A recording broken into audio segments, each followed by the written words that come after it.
La Bible aborde les problèmes liés au narcissisme comme faisant partie de notre nature pécheresse.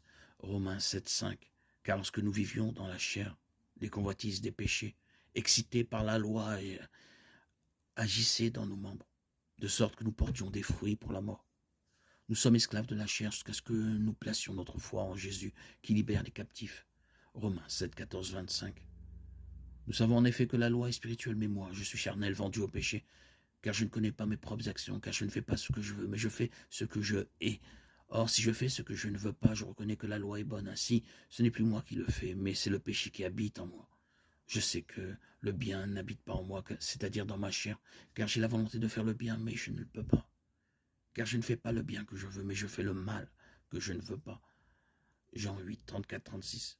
Jésus leur répondit, en vérité, je vous dis, quiconque se livre au péché est esclave du péché. L'esclave ne demeure pas toujours dans la maison. Le Fils y demeure, toujours. Si donc le Fils vous affranchit, vous serez réellement libre. Les croyants alors deviennent esclaves de la justice, alors que le Saint-Esprit commence l'œuvre transformatrice de la sanctification dans leur vie. Cependant, les croyants doivent s'abandonner au Seigneur et s'humilier afin d'avoir la perspective de Dieu plutôt qu'une perspective égoïste. Marc 8, 34. Puis ayant appelé la foule avec ses disciples, il leur dit, si quelqu'un veut venir après moi, qu'il renonce à lui-même, qu'il se charge de sa croix et qu'il me suive.